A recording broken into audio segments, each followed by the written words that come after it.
Welcome back to my YouTube channel. तो आज की जो क्लास होने वाली है और जो मैं टॉपिक लेने वाली हूँ वो पीडियाट्रिक हेल्थ नर्सिंग यानी चाइल्ड हेल्थ नर्सिंग से लेने वाली हूँ। तो आज की वीडियो स्टार्ट करने से पहले आपसे फिर से रिक्वेस्ट है, प्लीज़ वीडियो को लाइक करें,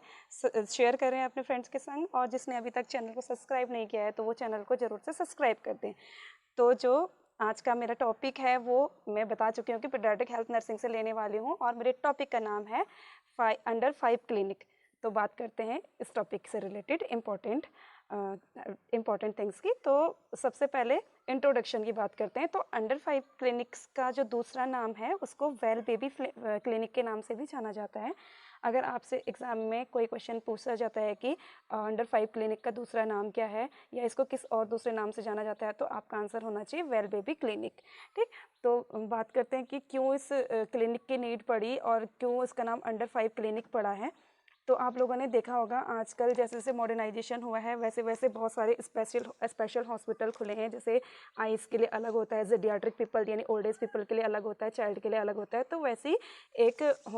कुछ हॉस्पिटल ऐसे होते हैं जो स्पेशली अंडर 5 ईयर बेबीज़ के लिए होते हैं, यानी कि वहाँ पर सिर्फ और सिर्फ उन बेबी का ट्रीटमेंट होता है, उन बेबी को केयर प्रोवाइड होती है जो 5 साल से छोटे हो या 5 साल तक के बेबी हो। तो उन्हीं हॉस्पिटल को हम लोग क्या बोल देते हैं, अंडर 5 क्लिनिक्स बोल देते हैं। अब देख देते हैं,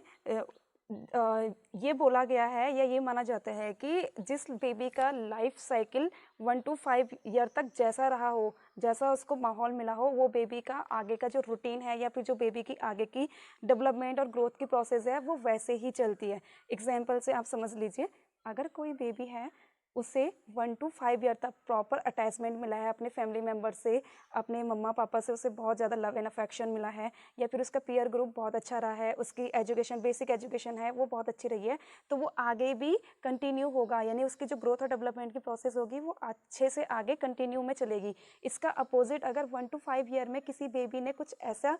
एक्सपीरियंस किया हो अपनी लाइफ में जो उसके ग्रोथ और डेवलपमेंट को अफेक्ट कर सकती है, तो कहीं ना कहीं उनके लाइफ में होने वाले जो एबनॉर्मलिटीज़ आप बोल सकते हैं या फिर जो डिले प्रोसेस हो सकते हैं ग्रोथ और डेवलपमेंट में, वो एक इम्पॉर्टेंट रोल प्ले करेगी। तो कहा जाता है कि जो 1 से लेकर 5 ईयर का जो लाइफ टाइम है बेबी के ज़िंदगी में या फिर किसी इंसान की ज़िंदगी में, वो एक फाउंडेशन की तरह एक फंडामेंटल या एक वाइटल रोल प्ले करती है बेबी के ग्रोथ और प्रोसेस कैसे होगी आगे। ठीक है, तो कुल मिलाकर के जो अंडर 5 ईयर क्लिनिक है उसमें बेबी को हम लोग ट्रीटमेंट, उनका जो न्यूट्रिशनल लेवल है या फिर उनका जो हेल्थ स्टेटस है उसको मेंटेन करते हैं, और इसीलिए ही इसको स्टैब्लिश किया गया है। ठीक, तो सेकंड चीज़ उन्होंने बोला है कि बहुत सारी स्टडीज़ कंडक्ट की गई और उस स्टडीज़ में ये पता चला है कि जो भारत में शिशु मृत्यु दर है, यानी जो बेबी या चाइल्ड मोर्टालिटी रेट है यानी मृत्यु दर है, वो सबसे ज़्यादा कौन से ईयर में होती है, जब बेबी 1 से 5 साल तक की एज में होता है। यानी कि जब अगर मान के चलिए, अगर पर साल इंडिया में 100 बेबीज़ एक्सपायर कर रहे हैं, ठीक है, यानी कि 18 साल तक या 20 साल तक के जो बच्चे हैं, अगर वो 100 बेबी एक्सपायर हो रहे हैं 1 साल में, तो उसमें से 50% बच्चे क्या होंगे, वो बच्चे होंगे जो 1 से 5 साल के लाइफ स्टेज में या फिर एज में चल रहे होंगे। यानी कि बेबी या शिशु मृत्यु दर में सबसे ज़्यादा जो इंक्रीज रेट जो होता है वो 1 to 5 ईयर के बेबीज़ में होती है। और इसीलिए उस टाइम पे हमें बेबी को के लिए एक स्पेशल हॉस्पिटल की या फिर वेल ट्रेंड फैकल्टीज़, चाहे वो स्टाफ हो या फिर वो डॉक्टर हो या स्पेशलिस्ट हो, कुछ भी हो, हमें नीड पड़ती है, और इसीलिए ही अंडर 5 ईयर क्लिनिक को लॉन्च किया गया। ठीक, तो इस चीज़ को देखते हुए कि 1 से 5 साल तक की एज में सबसे ज़्यादा मृत्यु हो रही है, इस चीज़ को देखते हुए जो डिपार्टमेंट ऑफ हेल्थ है उन्होंने अंडर 5 क्लिनिक, जिसको मैंने बोला था कि वेल बेबी क्लिनिक, उसको क्या किया, इस्टेब्लिश किया, ताकि जो बेबी की सिकनेस रेट है और जो उसकी डेथ रेट है उसको मिनिमाइज़ किया जाए और बेबी को एक बेटर क्वालिटी की लाइफ स्टाइल हम प्रोवाइड कर सकें। इसलिए क्या हुआ है, हमारा अंडर 5 क्लिनिक क्या हुआ है, लॉन्च हुआ है। ठीक, तो मैंने 3 चीज़ें डिस्कस करी, जिसमें सबसे पहले मैंने बोला है कि अंडर 5 जो क्लिनिक है उसका जो दूसरा नाम है वो क्या है, वेल बेबी क्लिनिक भी है। सेकंड चीज़ मैंने बोली थी कि जो बच्चे का 1 से लेकर 5 साल तक का जो एज है या जो टाइमिंग है उसकी लाइफ की या उम्र है, वो एक बच्चे के ग्रोथ और डेवलपमेंट प्रोसेस में एक फंडामेंटल या एक वाइटल रोल को प्ले करता है। थर्ड चीज़ मैंने बोली थी कि स्टडीज़ में ये साबित हो चुका है कि जो शिशु मृत्यु दर है वो सबसे ज़्यादा कब होती है, जब बेबी 1 से 5 साल की उम्र का हो। और फोर्थ मैंने बोला था कि इन सब कंडीशन को नज़र रखते हुए डिपार्टमेंट ऑफ हेल्थ ने क्या इस्टेब्लिश किया है, अंडर 5 क्लिनिक को इस्टेब्लिश किया है, जिसका हम वेल बेबी क्लिनिक भी बोलते हैं। अब बात करते हैं कि इसका एम्स क्या है, क्या उद्देश्य है वेल बेबी क्लिनिक या अंडर 5 क्लिनिक का। तो मैंने एक इसका जो सैम्बल है वो बनाया है, तो मैं आपको सैम्बल दिखाना चाहूँगी। आप देख पा रहे होंगे ये पिरामिड्स है, मैंने बनाया है एक पिरामिड। अब देखिए, तो इसमें सबसे पहले ये जो सैम्बल है या जो एम्स है उसको हम लोगों ने कैसे डिटरमाइन किया है, एक सैम्बल के तरीके से डिटरमाइन किया है। तो आपको सैम्बल या फिर उसके एम्स को क्या करना है, सबसे पहले आपने एक ट्रायंगुलर शेप का एक पिरामिड्स बना देना है, ट्रायंगल बनाना देना, जैसे पिरामिड भी बोलते हैं, ट्रायंगल बनाना है, डबल लेयर ट्रायंगल वगैरह, और उसके नीचे अंदर भी हम एक पिरामिड्स बनाते हैं छोटा सा, और उसको उल्टा बनाते हैं। ठीक, तो जो ये है ये सैम्बल है हमारे वेल बेबी क्लिनिक का। तो बात करते हैं कि इस सैम्बल के अकॉर्डिंग क्या क्या चीज़ें हैं और क्या क्या एम्स है। तो जो सबसे पहला जो एम्स था इसमें वो था केयर ऑफ इलनेस, यानी कि जो अंडर 5 ईयर क्लिनिक है उसके एम्स क्या था, केयर ऑफ इलनेस। ठीक, तो सबसे पहले केयर ऑफ इलनेस मतलब नाम से ही पता चल रहा है कि अंडर 5 ईयर जो क्लिनिक्स है उसमें स्पेशली हम लोग क्या करते हैं, बेबी को ट्रीटमेंट देते हैं, उसकी केयर करते हैं ताकि उसका जो हेल्थ स्टेटस हो वो मेंटेन हो सके। तो अंडर 5 ईयर क्लिनिक में जो अंडर 5 ईयर क्लिनिक जो क्या करती है, बेबी की रिस्पॉन्सिबिलिटी लेने वाले जो नर्सेज होती हैं वहाँ पर, या भी जो हेल्थ केयर वर्कर्स होता है, उनको एक विशेष प्रकार की ट्रेनिंग देती है जिससे वो क्या कर सके, अपने ड्यूटीज़ को बहुत अच्छे से निभा सके। ठीक, तो जो ये अंडर केयर ऑफ इलनेस है उसको भी कंपोजिशन है, यानी कि केयर ऑफ इलनेस में मतलब हम अंडर 5 ईयर जो क्लिनिक है उसमें किस प्रकार की डिजीज़ कंडीशन को ट्रीट कर सकते हैं, यानी कि जो अंडर 5 ईयर जो क्लिनिक्स होंगे हमारे उसमें कौन कौन से ऐसे बीमारी होंगी जिनको हम ट्रीट कर सकते हैं। तो सबसे पहले जो इसमें है अक्यूट इलनेस। तो अक्यूट और क्रोनिक दो शब्द आते हैं हमारे हर मेडिकल फील्ड में। तो अक्यूट का मतलब होता है कि कोई भी ऐसी डिजीज़ कंडीशन या कोई भी ऐसी एबनॉर्मलिटीज़ जो शॉर्ट ड्यूरेशन के लिए होती है। ठीक, जैसे किसी को सर्दी लगती है, जुकाम लगती है, तो कम से कम 3 या 7 दिन में वो नॉर्मली खुद ही ठीक हो जाता है। तो उन डिजीज़ कंडीशन को हम बोलते हैं अक्यूट, यानी कि कोई भी बीमारी या कोई भी डिजीज़ कंडीशन जो बहुत शॉर्ट ड्यूरेशन के लिए होती है, दैट इज़ कॉल्ड अक्यूट। और अब जब कोई बहुत लंबे ड्यूरेशन के लिए, कोई जैसे मतलब 6 महीने, 1 साल, 2 साल, 3 साल लाइफ टाइम के लिए, तो उसको हम लोग बोलते हैं क्रोनिक डिजीज, राइट। तो जो अंडर 5 ईयर क्लिनिक है उसमें सबसे पहले हम लोग अक्यूट इलनेस को ट्रीट करते हैं, यानी कि जो 4-5 दिन में चलने वाली बीमारी है, वो 5-6 दिन में चलने वाली बीमारी है, उसको ट्रीट करते हैं। सेकेंड चीज़,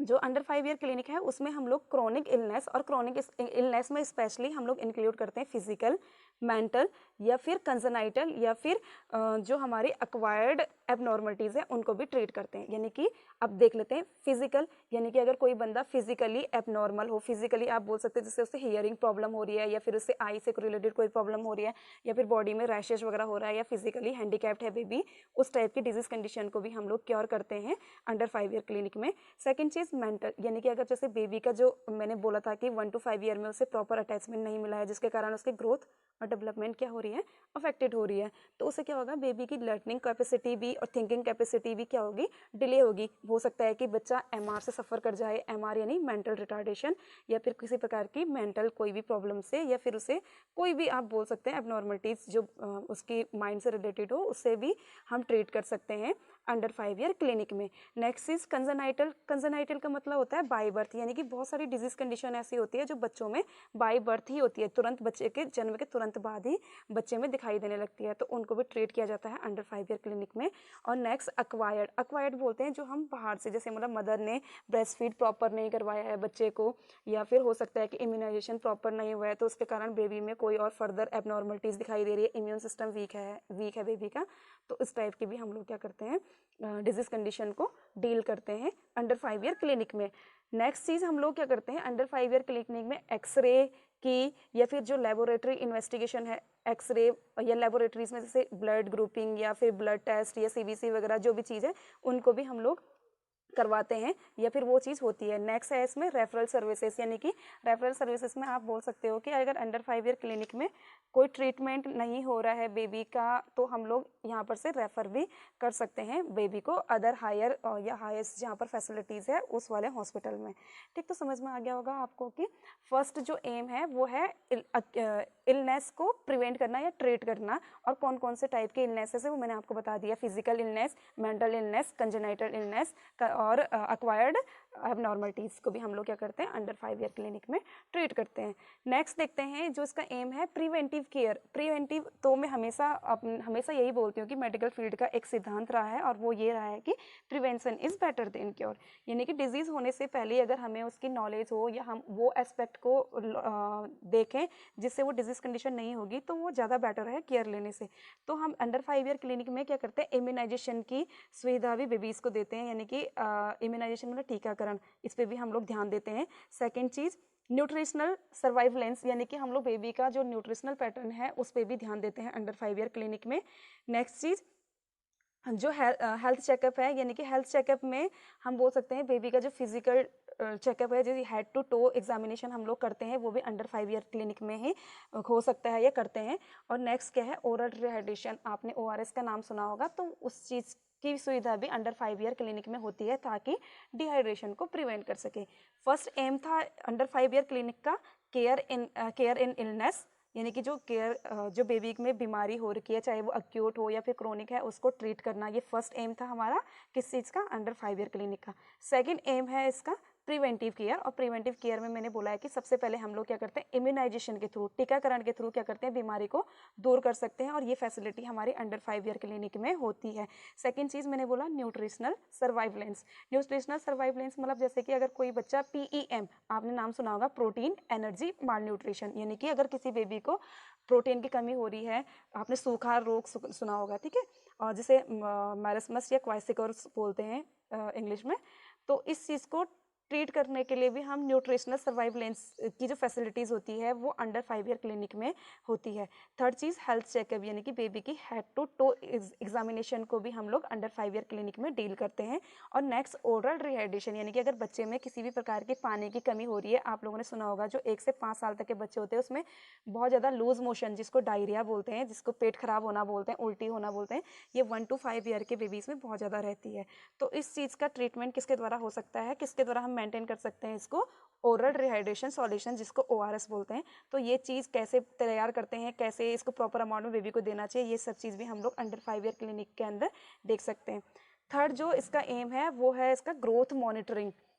ग्रोथ मॉनिटरिंग मतलब यानी कि बेबी की हाइट कितनी हो रही है, उसका वेट कितना हो रहा है। अगर देखिए, अगर मैंने आपको इससे पहले एक चीज़ बताई थी कि नॉर्मल बेबी की जो हाइट होती है जन्म के टाइम पे 45 to 50 सेंटीमीटर होती है, तो ये धीरे धीरे बढ़ती ही रहनी चाहिए। अगर किसी के कारण बेबी की ग्रोथ नहीं हो रही है, उसे मतलब ग्रोथ अच्छे ढंग से उसकी लंबाई नहीं बढ़ रही है, तो उस कंडीशन को हम लोग बोल देते हैं ग्रोथ फेलियर या ग्रोथ रिटार्डेशन। तो अंडर 5 ईयर क्लिनिक में भी ये सेम चीज़ें हम लोग मॉनिटर करते हैं, यानी कि बेबी की प्रॉपर ग्रोथ हो रही है नहीं हो रही है, इसको भी हम लोग चेक करते हैं अंडर 5 ईयर क्लिनिक में। तो एक चार्ट के अकॉर्डिंग बताया गया है कि जो अंडर 5 ईयर में हम जो ग्रोथ मॉनिटरिंग करते हैं वो कैसे करते हैं। अगर कोई एक साल का बेबी है तो 1 साल के बेबी में पर 1 मंथ में, यानी एवरी 1 मंथ में हमें चेकअप करना होगा उसके हाइट की, वेट की वगैरह, ठीक है। और 2 ईयर का बेबी है तो एवरी 2 मंथ में हम लोग चेक करते हैं, और अगर 3 से 5 साल का बेबी है तो एवरी 3 मंथ में हम लोग क्या करते हैं बेबी का ग्रोथ मॉनिटर करते हैं, ग्रोथ चार्ट को मॉनिटर करते हैं, ताकि हमें पता चल सके बेबी में किसी प्रकार की ग्रोथ रिटार्डेशन की कंडीशन तो नहीं आ रही है, या फिर उसके हाइट वगैरह में या वेट में या उसका एंथ्रोपोमेट्रिक असेसमेंट है वो ठीक से चल रहा है या नहीं चल रहा है, ठीक है। तो अब बात करते हैं फोर्थ एम्स क्या है हमारे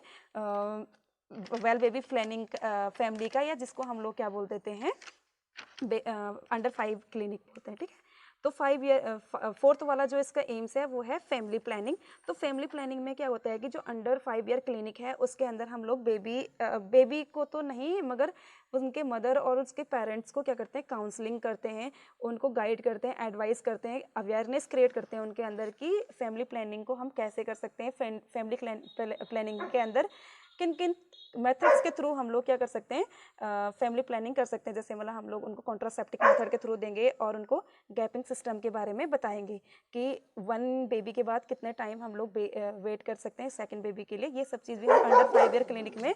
बता सकते हैं।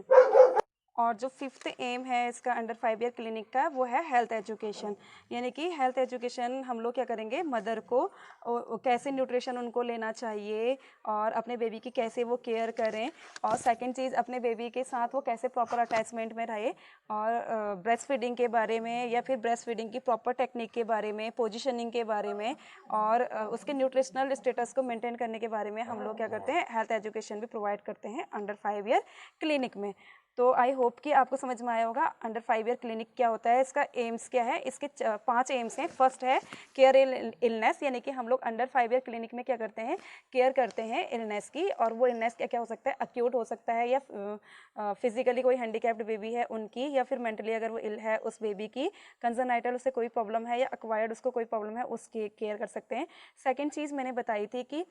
ये क्या करता है, हमारे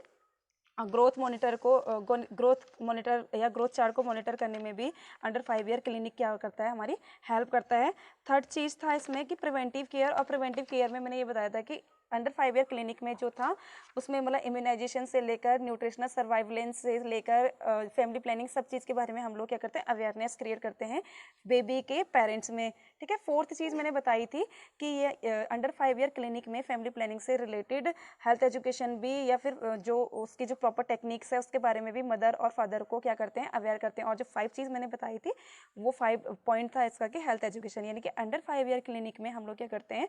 पेरेंट्स जो होते हैं बेबी के, उनको क्या करते हैं, एजुकेशन या एजुकेट करते हैं, उनको अवेयर करते हैं ताकि वो अपने बेबी की केयर को प्रॉपर से कर सके। तो ये है हमारा अंडर 5 ईयर क्लिनिक, इसके एम्स और इससे रिलेटेड इन्फॉर्मेशन। अगर आपको वीडियो अच्छे लगे तो प्लीज़ अपने सजेशन मुझे कमेंट्स करें, और मेरे साथ बने रहने के लिए ऐसे ही प्लीज़ चैनल को सब्सक्राइब करें। Thank you.